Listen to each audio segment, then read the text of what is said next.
que a palavra de Deus continue sendo viva e eficaz, estamos juntos mais uma vez. Continue conosco até o final deste vídeo, que tem como tema, pastora, o testemunho diante do Sinédrio. Continue conosco, Deus tem uma bênção para todos. Inscreva-se em nosso canal, dê aquela apertadinha no sininho, faça o seu comentário e não esqueça de deixar o seu like. É muito importante para o crescimento do canal Ide e Pregai Pastor Jairo Freitas. E agora prepare o seu coração, porque a palavra de Deus, que continua sendo viva e eficaz, vai falar com todos nós. O texto de hoje está em Atos, capítulo 5, a partir do versículo 27. Tem mais outro texto, pastora? Versículos 38 e 39. Então, leia-os a partir de agora. E trazendo-os, os apresentaram ao conselho. E o sumo sacerdote os interrogou, dizendo: não vos admoestamos nós expressamente que não ensinasseis nesse nome?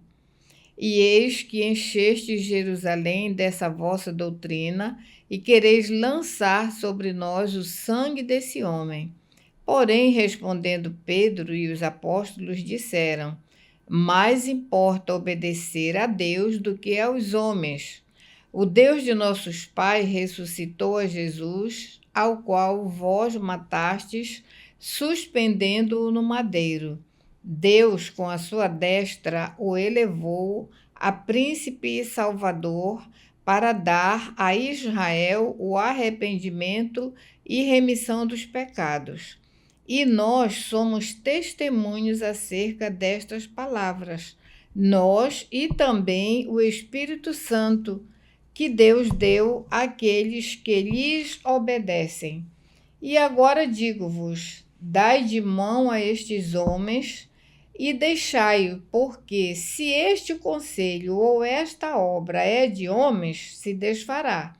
Mas se é de Deus, não podereis desfazê-la, para que não aconteça serdes também achados combatendo contra Deus. Aleluia, glória a Deus.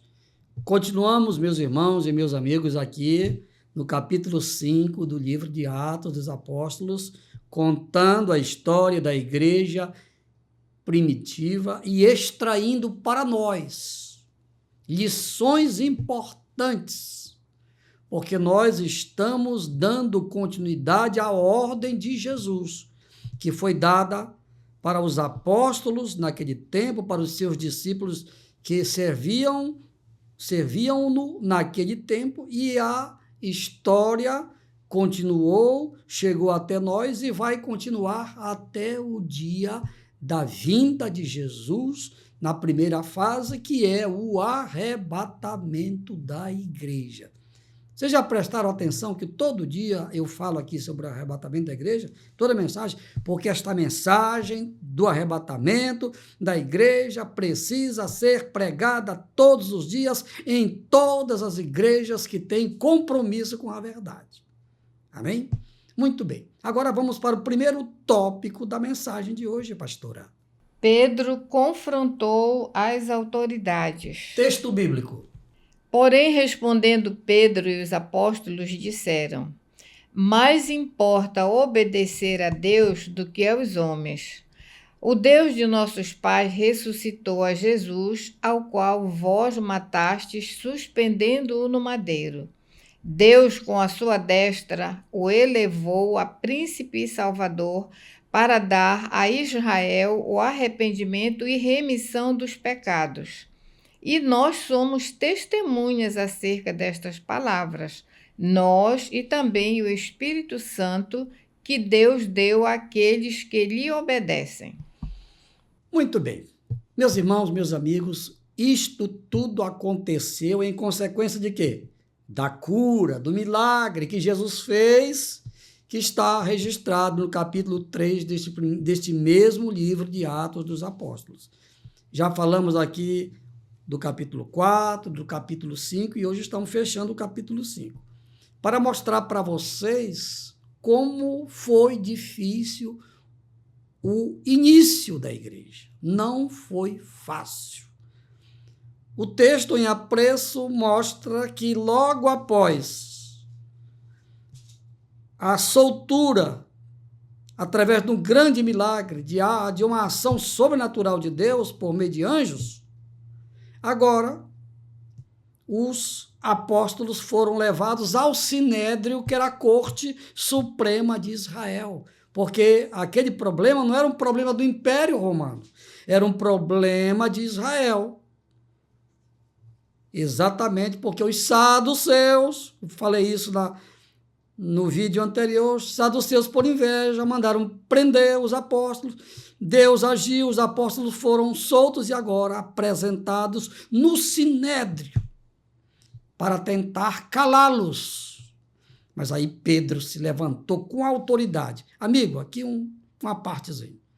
Para pregar o evangelho de Cristo, para pregar a verdade, tem que ter autoridade.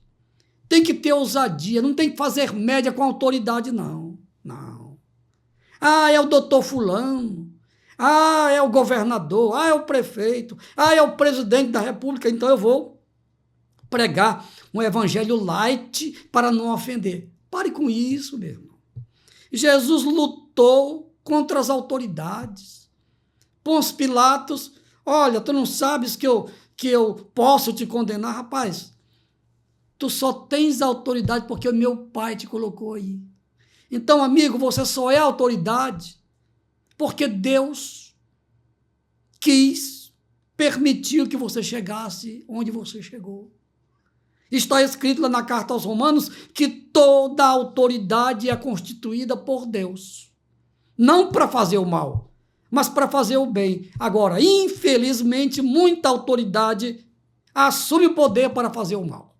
Não vou entrar em detalhes, porque eu estou aqui pregando o evangelho de Cristo Jesus. Mas Pedro usou a autoridade não humana, mas a autoridade que lhe foi dada pelo Espírito Santo. E disse, olha, vocês mataram Jesus, mas ele ressuscitou e o Pai o elevou a príncipe. Foi que Pedro disse para as autoridades. E ainda disse mais, nós não vamos obedecer a vocês, não. Nós vamos obedecer a Jesus. Nós não vamos obedecer aos homens, não. Vamos continuar obedecendo àquele que morreu, que ressuscitou e que está no céu, assentado à destra do Pai Todo-Poderoso. Amém? Segundo tópico agora, pastora Sara. A obra de Deus permanece. A obra de Deus permanece. Texto bíblico. E agora digo-vos, dai de mão a estes homens e deixai-os, porque se este conselho ou esta obra é de homens, se desfará. Mas se é de Deus, não podereis desfazê-la, para que não aconteça serdes também achados combatendo contra Deus. Olha só, esta palavra é forte. E só fala isso quem tem a autoridade do Espírito Santo. É pelo poder do Espírito Santo que eu vou dizer uma coisa aqui muito forte. Não adianta se levantar contra Deus. Não adianta. Naquele dia lá no Sinédrio, depois de tantas acusações, porque Deus usa quem Ele quer, amigo. Deus usa quem Ele quer. Usou uma jumenta, não foi? Para falar com um profeta desobediente, não foi assim? Deus usou um peixe grande lá, que algumas traduções bíblicas dizem que foi a baleia, não sei qual foi, para transportar também um profeta desobediente. E assim, Deus usa quem Ele quer. No caso aqui, Deus usou o doutor da lei, Gamaliel. Gamaliel pediu a palavra e disse, olha, vocês têm que dar a mão para estes homens. Porque se esta obra é do homem, não vai permanecer. Agora, se esta obra é de Deus, então não podereis desfazê-la. Vocês não podem desfazer esta obra. Porque se vocês tentarem fazer isso, vocês estarão lutando contra Deus. Palavra de um homem judeu que certamente era um judeu ortodoxo, mas que era um homem que Deus usou ali naquele momento com grande sabedoria, mesmo ele não sendo seguidor de Cristo. Ele era uma autoridade, isso nós reconhecemos. Eu reconheço toda a autoridade, ainda que essa autoridade tenha sido eleita por permissão de Deus, mas foi Deus quem colocou ele lá. O próprio Nabucodonosor, Deus usou Nabucodonosor para dizer, lá no capítulo 4 de Daniel está escrito, que Deus tem o domínio, olha só, sobre o reino dos homens e ele coloca no poder quem ele quer. E ele pode também mandar alguém comer capim, porque ele fez Nabucodonosor comer capim durante 7 anos. Por quê? Porque ele quis se exaltar diante de Deus. Tome cuidado. Então, meu irmãozinho, meu amigo, o evangelho nunca vai parar, nunca. O evangelho é o poder de Deus, escreveu o apóstolo Paulo. Porque eu não me envergonho do evangelho de Cristo, porque ele é o poder de Deus para salvar todo aquele que crê. Amigo, a salvação é para todos. Jesus morreu na cruz para salvar todos. A salvação, o direito de salvação, está à disposição de todos. É só querer, é só crer. A hora que você reconhecer que você é um pecador e que você precisa da graça e da misericórdia de Deus, amigo, é só aceitar Jesus como Senhor, como Salvador, crendo, não duvidando, e aí o Espírito Santo, o mesmo Espírito Santo que estava presente na vida de Pedro, na vida de Tiago, de João, ele vai estar em você e com você a partir de agora, a partir de hoje. É por isso que eu quero orar por você agora. Quero orar por você agora. Você que deseja ter a presença do Espírito Santo em você, você que deseja ser um seguidor de Cristo, para ser usado por Deus, como foi Pedro, Tiago, João e tantos outros apóstolos e discípulos, então, creia somente. E o Espírito Santo vai fazer um grande milagre na sua vida, agora que é o milagre da salvação. Ore comigo. Pai, em nome de Jesus eu te apresento todas as pessoas que ouviram a tua palavra, que creram e que estão agora aceitando a Jesus Cristo como Senhor e Salvador, para que elas tenham consigo a presença do Espírito Santo. Em nome de Jesus, meu Paizinho, perdoa os pecados de todas estas pessoas. Registra os seus nomes no livro da vida, e que todas perseverem firmes neste propósito até o dia do arrebatamento da igreja. Obrigado, Paizinho, em nome de Jesus. Amém, amém e amém. Agora vamos mais uma vez orar pelo Brasil.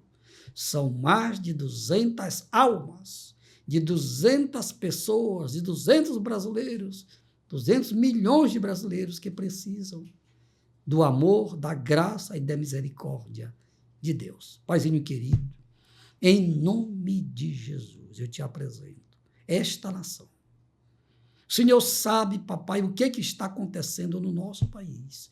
É só o Senhor quem salva, é só o Senhor quem cura, é só o Senhor quem liberta, é só o Senhor quem transforma vidas e é o Senhor quem vai levar para o céu milhões de brasileiros que ainda vão ser salvos nesta nação.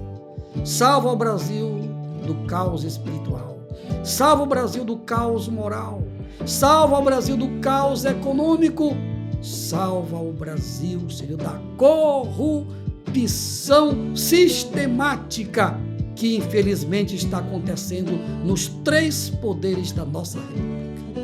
Paizinho, eu creio, porque o Senhor disse, tudo é possível ao que crê. O Senhor disse, se creres, verás a glória de Deus. Eu creio, por isso eu verei a tua glória agindo neste país, por meio do evangelho que está sendo pregado nesta nação, por meio deste projeto Ide e Pregai. Obrigado, Paizinho, em nome de Jesus. Amém, amém e amém. Final de mais um vídeo. Obrigado pelo carinho, pela audiência de todos vocês. Eu espero vocês em nosso próximo vídeo, se Deus quiser. Ao Rei eterno, imortal e invisível, a Ele, somente a Ele que tem todo o poder nos céus e na terra, seja a honra, a glória e o louvor pelos séculos dos séculos. Amém, amém, amém. Aleluia!